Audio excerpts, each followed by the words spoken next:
gente, tudo bem com vocês? Sejam muito bem-vindos a mais um vídeo aqui no canal.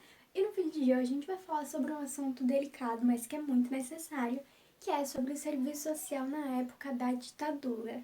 Meu Deus do céu, tinha serviço social na época da ditadura. Fica muito contraditório a gente falar sobre serviço social, que é uma garantia de direitos, e falar ao mesmo tempo de ditadura, que foi toda uma repressão, uma tirada de direitos, uma coisa assim muito louca.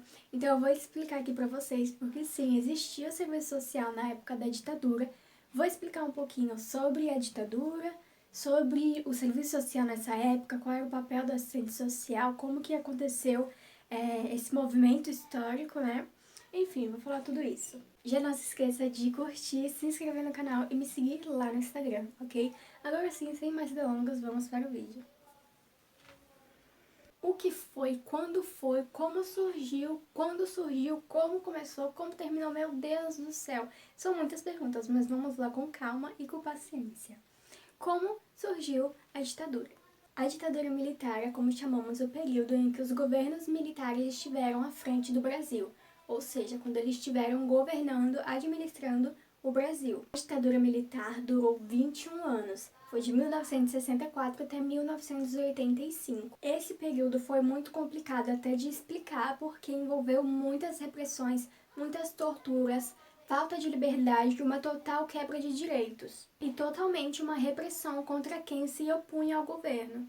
A ditadura militar foi iniciada através de um golpe civil-militar que começou em 1964. Esse golpe foi resultado de uma articulação política golpista na passagem de 1961 a 62. O seu planejamento surgiu concretamente em 1961. Antes disso, já tinha havido várias tentativas de tomada de poder. O caminho que levou para o golpe de 1964 começou a ser planejado com a posse do presidente João Goulart. Por conta de alguns projetos e ideais que ele tinha, a direita do país desconfiava muito dele e até chamava ele de comunista. Inclusive, sua crise política fortaleceu bastante por causa que ele defendia as reformas de base, que eram um conjunto de propostas que visavam promover alterações nas estruturas econômicas, sociais e políticas que garantissem a superação do subdesenvolvimento e uma amenização das desigualdades sociais.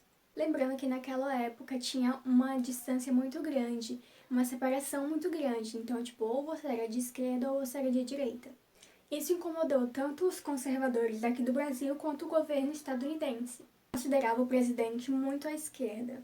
Depois do presidente ter feito a lei de remessas, que impedia multinacionais de enviar mais que 10% dos seus lucros para o exterior, e da política externa independente, que visava uma atuação independente do Brasil à frente daquela bipolaridade que tinha na época entre Estados Unidos e a União Soviética, visando trazer benefícios ao Brasil de uma ampliação do comércio internacional, livre daquelas restrições ideológicas. Então, eu estou do lado dos Estados Unidos, eu estou do lado da União Soviética. Não, ele queria meio que ficar imparcial, porque isso traria muito mais benefícios do que ele dividido em um lugar. Então, o Brasil poderia manter relações comerciais tanto com a parte capitalista do mundo, quanto a parte socialista. Por conta dessas duas coisas e de considerar ele muito à esquerda, os Estados Unidos começaram a financiar os movimentos golpistas aqui do Brasil dos conservadores. Com o passar do tempo e com muitos acontecimentos deixando o Brasil bem instável, o presidente realizou o comício da Central do Brasil, que tinha umas 150, 200 mil pessoas,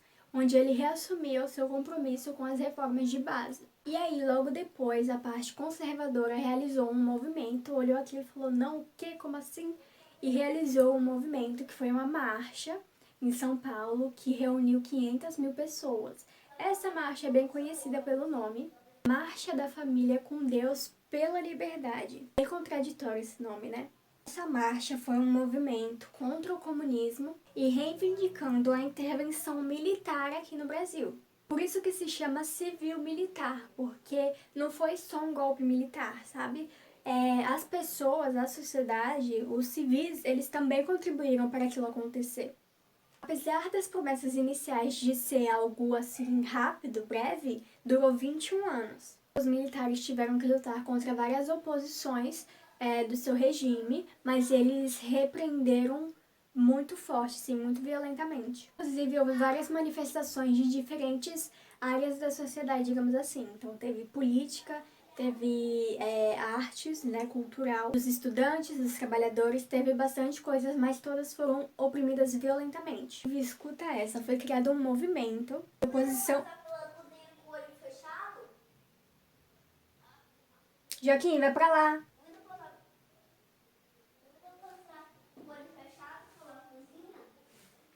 De oposição política chamada Frente Ampla, por um cara chamado Carlos Lacerda, que antes de iniciar o golpe, ele era a favor desse golpe. Ele estava com os conservadores.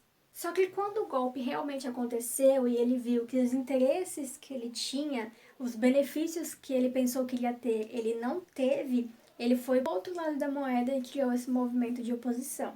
A ditadura militar foi um momento de repressão dos direitos civis e políticos da população, concentração de poder nas mãos dos militares. Eles justificavam os seus atos que eram abusos de poder com base na doutrina de segurança nacional, utilizada para perseguir todos aqueles que se opunham ao governo. Sendo assim, todas as torturas, censuras, perseguições, tudo isso de ruim foi justificado através da legislação. Todas essas coisas feitas pelo Estado foi justamente com a justificativa de que aquelas pessoas eram umas pessoas ameaçadoras. Ao longo da ditadura foram criados mais de 15 atos institucionais. O mais famoso deles, o Ato Institucional número 5, ou o AI-5. Esse ato foi responsável pelo momento mais rígido desse período. Permitia a intervenção dos militares nos municípios e nos estados, também perda aos mandatos dos parlamentares que eram contrários a esse regime e na suspensão de qualquer garantias constitucionais, ou seja, suspensão nos direitos dos presos políticos. Isso resultou na institucionalização da tortura. Vou beber uma água aqui rapidinho enquanto você deixa o like e se inscreve no canal, beleza?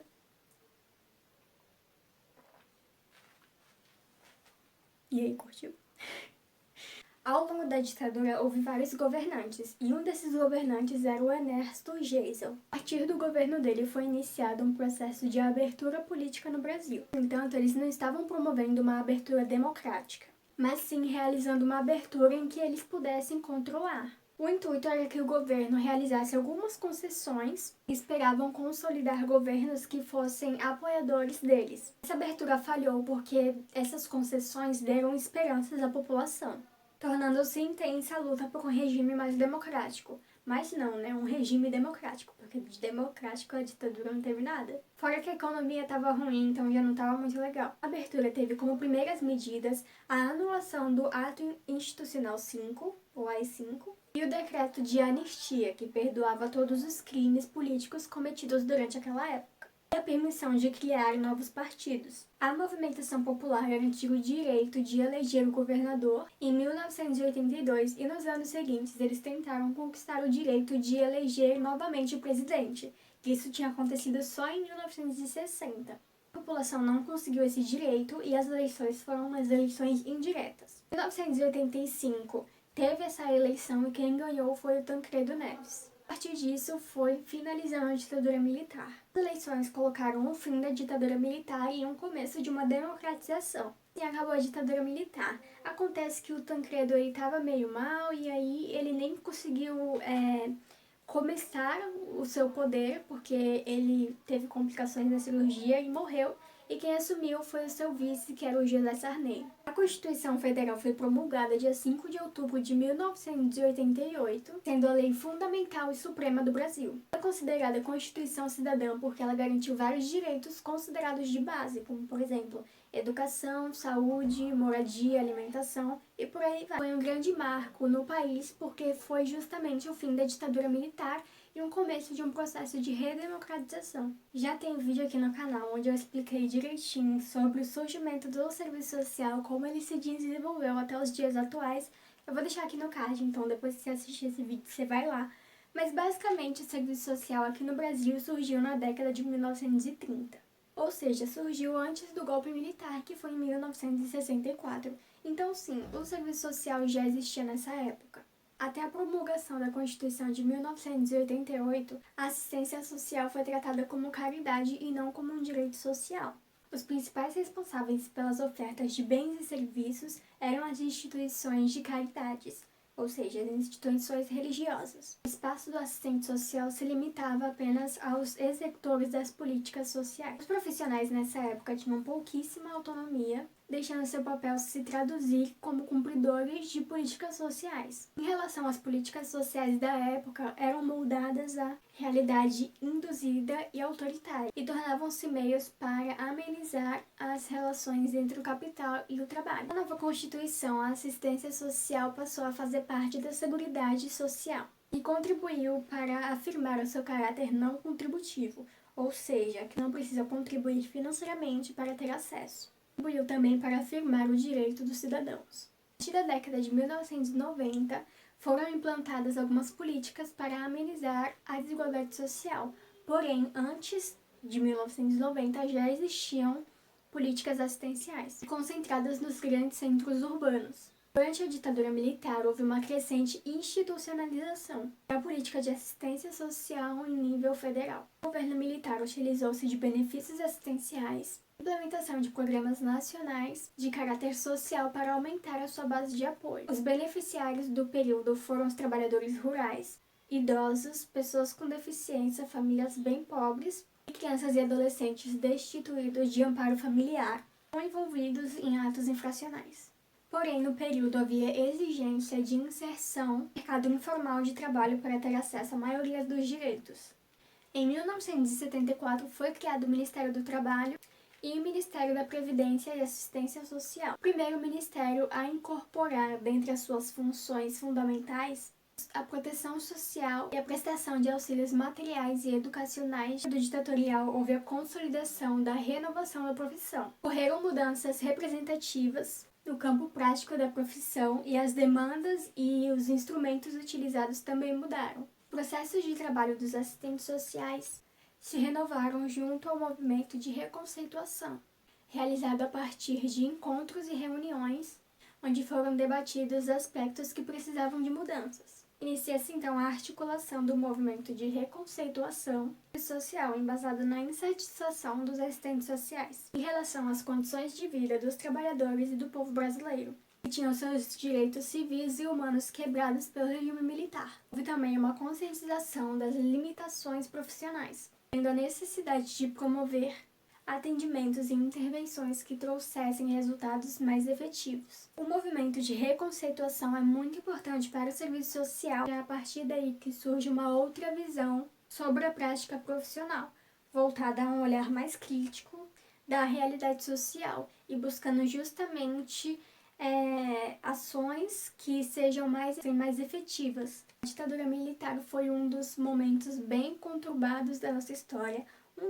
Por quê? Porque o país latino-americano sofre demais, né? Embora tenha sido um momento muito difícil, é muito importante a gente falar, primeiro, para que não se repita, espero que não se repita isso, por causa de todo o peso histórico que ele carrega. Então, a censura, a repressão, violência, tortura,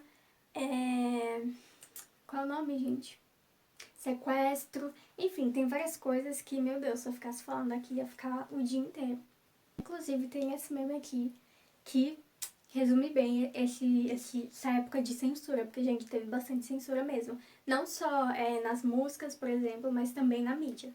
Mas é muito importante lembrar principalmente das lutas e dos movimentos sociais que aconteceram, não só na época da ditadura militar, mas também em outras épocas da história do Brasil. É claro que a maioria, se não todas, mas a maioria dos movimentos sociais de lutas que surgiram aqui no Brasil foram bem repreendidos, e quanto mais passado for, mais repreendido violentamente foi. Mesmo tendo sido repreendido, são coisas muito importantes que precisam ser faladas.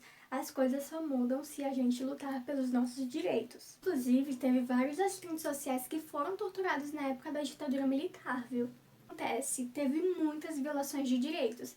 E violar os direitos de uma pessoa vai totalmente contra o código de ética do profissional. Então, o assistente social presenciar uma violação de direito e ficar calado, não fazer nada, É tudo contra o que ele estudou e desenvolveu na sua formação. Precisa falar do micão, porque ainda tem alguns militares, muitos militares, e também tem o presidente Jair Bolsonaro, que considera o golpe militar de 1964 uma revolução. Inclusive, na página do decreto lá do AI-5, que eu vou deixar aqui, tá escrito como revolução. Assim,